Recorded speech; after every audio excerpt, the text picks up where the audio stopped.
바울이 바예수를 마술사 엘루마를 보고 말을 합니다.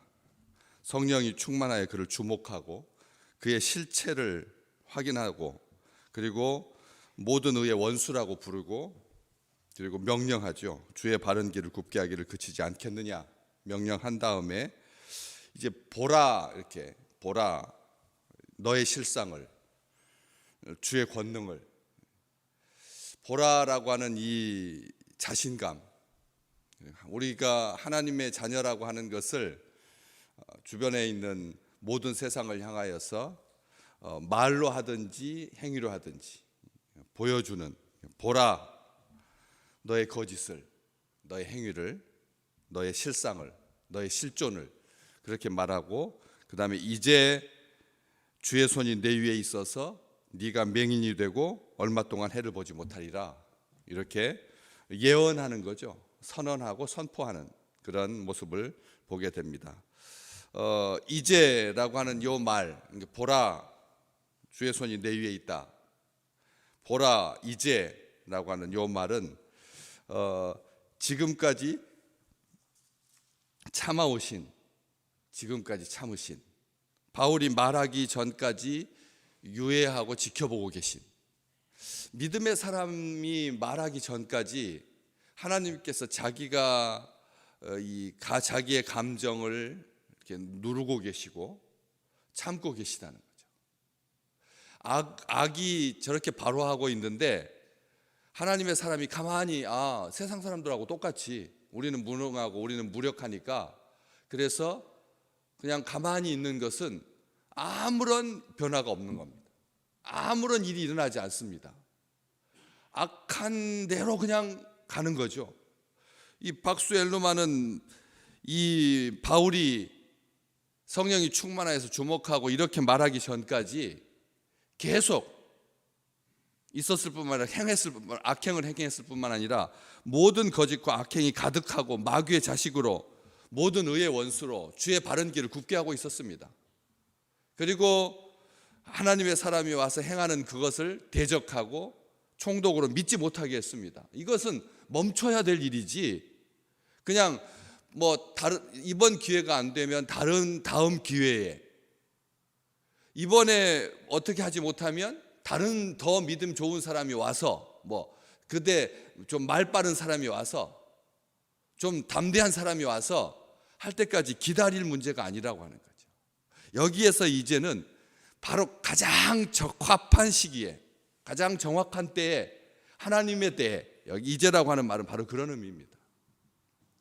지금 우리의 입술을 열게 하시는 분은 하나님이십니다.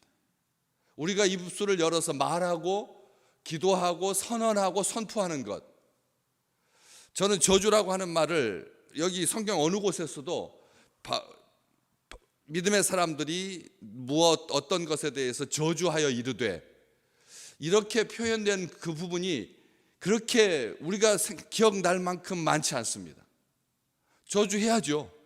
악한 것에 대해서는 저주해야 되지만 정말 악한 건데, 마귀의 자식인데, 주 모든 의의 원수인데도 불구하고 저주하지 아니하고 말하고 그리고 예언하고 있는 거죠. 선언하고 있는 거죠. 보라 이제, 바로 그래서 이때는 지금까지 참고 계신, 바울이 말하기까지 유예하고 계신 그 하나님께서 어떤 분이신지를, 하나님이 어떤 분이신지를 보여주는 그런 표현입니다. 협박하거나 겁주려고 하는 게 아닙니다. 하나님의 심판을 선언하고 있는 것이죠. 알리지 아니하고 손부터 나가는 우리의 이 자기의, 그렇죠? 우리의 의가 얼마나 대단하다고 악에 대해서 우리가 말할 수가 있겠느냐. 우리 다들 그런 조심성이 있습니다.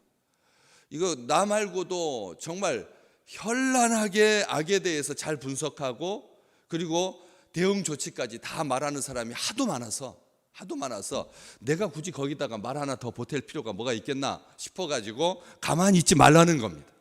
가만히 있지 말라는 거죠. 하나님께 말하고 그리고 세상을 향하여서 말하고 말을 해야 된다는 거죠. 여기 그래서 선지자를 보내서 말씀하시는 하나님, 이제는 바로 그런 의미입니다. 주의 손이 너희 위에 있다라고 하는 이 말 속에서 롯의 가족이 소돔성을 떠나기까지 하나님께서 심판을 어떻게 하십니까? 유예하고 보류하시죠. 그렇지 않아요? 그냥 불을 쏟아 부어도 살 사람은 사니까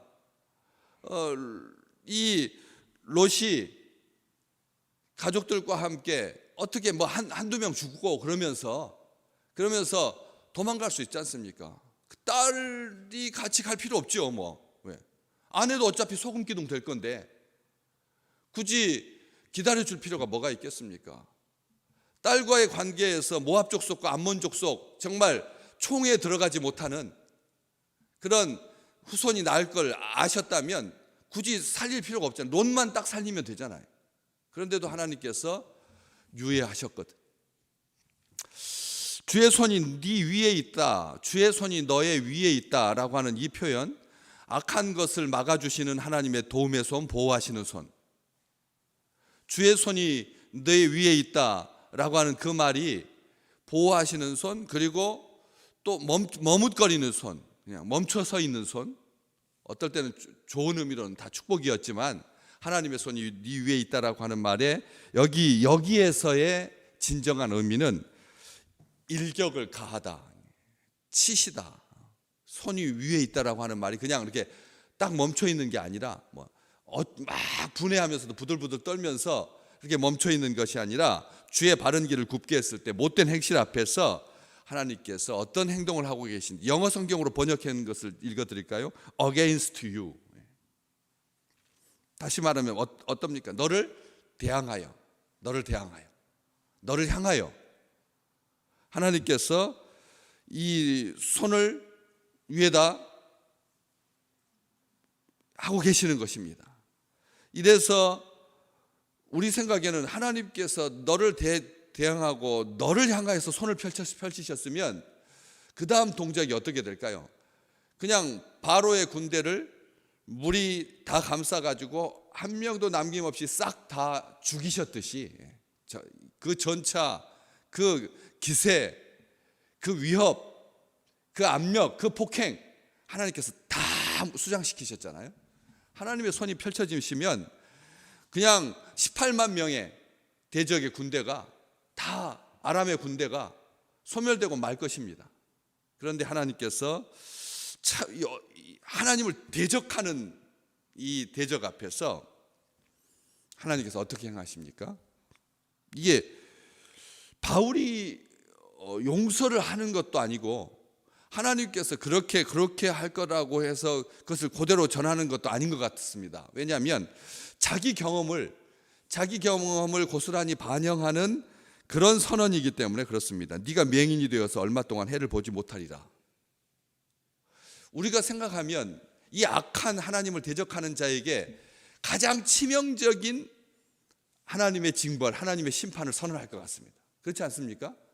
이 정도, 아니 얼마 동안 해를 보지 못하는 게 식물도 아니고, 식물도 얼마 동안 해를 보지 못해도 끄떡없이 살거든요. 그렇기 때문에 얼마 동안 해를 보지 못하는 것은 이 악한 의의 원수 앞에, 마귀의 자식 앞에 하나님의 친히 손까지 펴가지고 행하실 일이 전혀 아니라는 거예요. 우리가 하나님의 손을 그 위에다 이렇게 against you 할 필요가 없는, 하나님의 손은 뒤에 계시고 그냥 자연의 어떤 현상으로 그냥 지나가다가 어떤 돌멩이로 이 정도로 해도 얼마든지 하실 수 있는 일이라는 거죠. 그렇지 않습니까? 우산 펴가지고 막는 정도인데, 해를 보지 못하는 정도야 손으로도 해는 가릴 수 있으니까 그 정도인데 하나님께서 손을 내가지고 고작 하신다는 말 하는 게 얼마 동안 해를 보지 못하는 것. 우리 생각에는 굉장히 약해 보이고 비겁해 보이고, 바울이 오히려 더 강력하게 선언해야죠. 뭐 누가 죽는다든지 너의 맏아들을 데려간다든지 범죄 행위에 대해서 다윗의 맏아들을 하나님께서 데려가셨다면 이 박수 엘루마에 대한 하나님의 징계는 그 차원을 더 달리해야 돼, 더 깊어야 되고 더 아파야죠. 그런데 그렇지 않다는 것이죠. 그런데 성경에 보시면 이 얼마 동안 해를 보지 못하는 것, 눈이 못 보게 되는 것. 창세기 19장에서 천사들이 그 소돔의 남자들, 이 나이 어린 애들도 다 동성애적인 기질이 어른한테서부터 그런 걸 배웠기 때문에 다 그런 요구를 같이 있었던 거예요. 나이 든 사람이든지 나이 어린 남자든지 할 것 없이 모두가 다 천사하고 성관계를 맺겠다. 우리한테 내 줘라. 그렇게 했잖아요. 그럴 때 하나님께서 어떻게 했습니까? 소돔 사람들 문 밖의 무리들을 향하여서 대소를 막론하고 그 눈을 어둡게 하니 그들이 문을 찾느라고 헤매었더라. 아멘. 하나님께서 징벌을 이게 하나님께서 하신 벌이라는 거죠. 눈을 어둡게 하는 거, 눈이 어두워지는 거, 대소를 막론하고. 다메섹 근처에서 하나님을 대적하다가 사울, 지금 바울이라고 하는 바울이 하나님께서 눈을 어떻게 하셨습니까? 어둡게 하셨습니다. 그래서 사흘 동안 3일 동안 식음을 전폐하고 먹지 못하고, 그의 눈이 어두워진 것은 하나님을 향하여서 자기 자신을 향해서 바라볼 수 있는 좋은 선한 기회가 되었지요. 소돔 사람들은 어두워져서 어떻게 됐나요? 롯이 떠날 시간을 벌어줬고, 그리고 하나님의 심판이 임해서 다 죽었습니다. 같은 눈이 어두워짐도 어떤 사람에게는 생명의 길로, 어떤 사람들에게는 멸망의 길로, 하나님의 심판이지만, 그러니까 이게 문제가 아니라는 겁니다. 이게 문제가 아니라는 거죠. 믿음의 사람들도 고난을 당할 수 있다. 어제 말씀 받으셨잖아요. 영광을 얻기 위하여, 그리스도의 영광과 함께하기 위하여 고난도 받아야 할지니라 라고 하는 그 말 속에 바울은 자기 자신의 경험을 고스란히 녹여내고 있는 겁니다. 우리 믿음의 사람들인데, 정말 신실한 사람들인데, 어디에 무슨 종양이 생겨서 검사해 봐야 됩니다 하면 그때부터 검사의 결과가 나올 때까지 얼마나 아픕니까? 얼마나 고통스럽습니까? 나를 비껴가지 않나? 왜 하나님의 사랑이? 왜 하나님, 왜 나를 지켜주지 못하십니까? 하는 그런 마음들 있잖아요. 자그마한 것 가지고도 한 일주일 이상을 우리는 하나님을 의심합니다. 하나님의 사랑에 대해서 의심하잖아요. 그런데 그게 아무런 문제가 안 된다는 거죠. 생명의 길로, 의의 길로 바울을 인도하셨던 것처럼 소돔 사람들에게 눈이 먼 것이 경고였고, 분명히 자기를 성찰할 수 있는, 자기를 반성할 수 있는 그런 시간이었는데 돌이키지 아니하고 회개하지 아니하고 결국 멸망을 자취하고 말았죠. 이런 것처럼 이런 일들, 열왕기하 6장에 보면 아람의 군대의 눈을 어둡게 하옵소서. 누가 기도합니까? 엘리사가 기도하잖아요.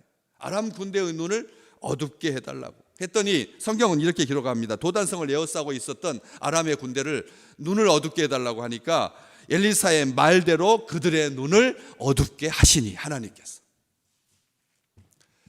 사람 죽이지 아니하고 생명의 길로 인도할 수 있는 가장 안전하고 가장 선한 심판의 선언입니다.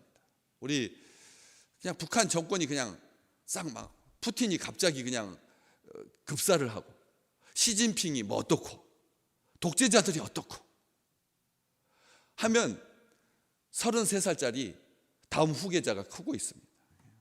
10살짜리 딸이 크고 있다니까요. 멈춰지지 않습니다. 멈출 수 없습니다. 사탄은 7살짜리를 세워서도 악행을 저지릅니다. 마귀의 자식 되게 만듭니다. 얼마든지 가능합니다. 우리가 아이들 키워봐서 알잖아요. 3살 미운 7살도 아니라고 했지 않습니까? 얼마나 얄밉게 구우는지요. 악이 그 아이를 가지고 얼마든지 마귀 자식 되게 할 수 있다니까요.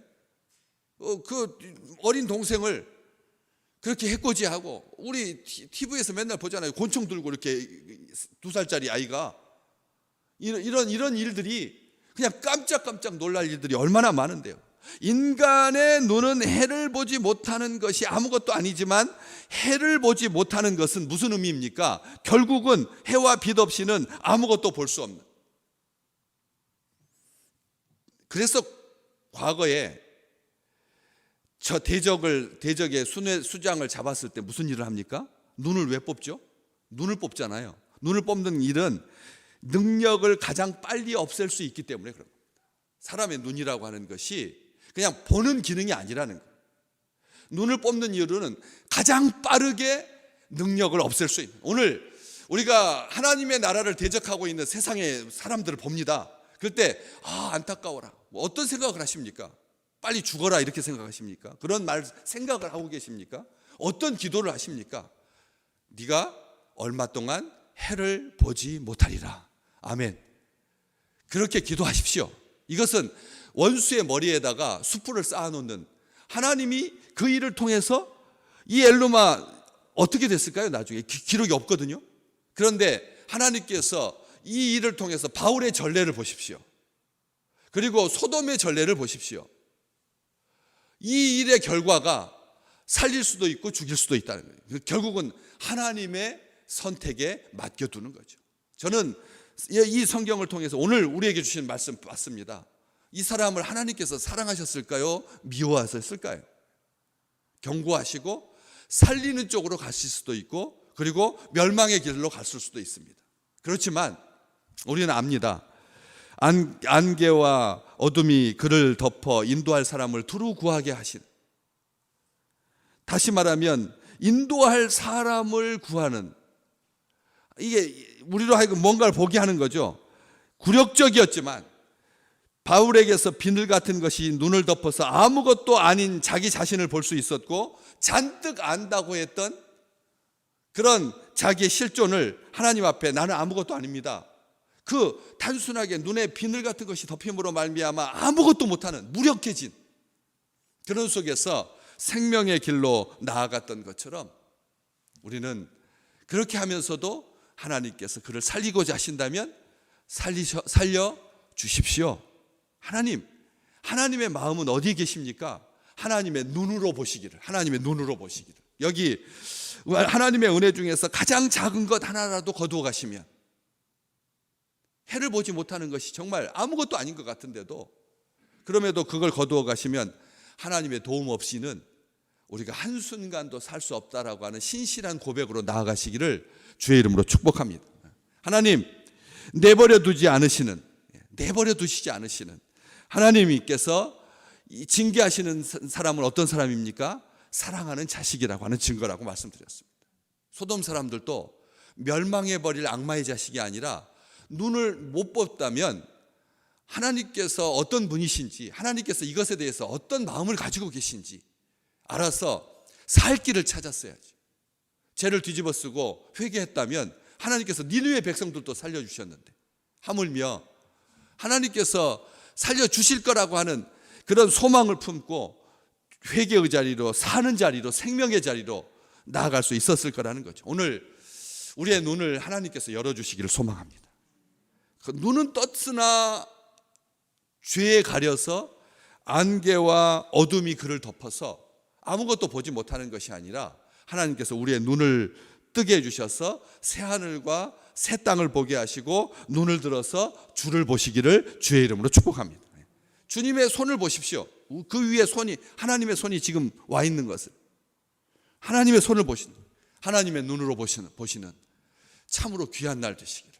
그래서 영적인 세계, 대적보다 하나님의 군대가 훨씬 더 많다라고 하는 것을, 하늘의 군대를 보는 아름다운 한날이 될 줄로 믿습니다.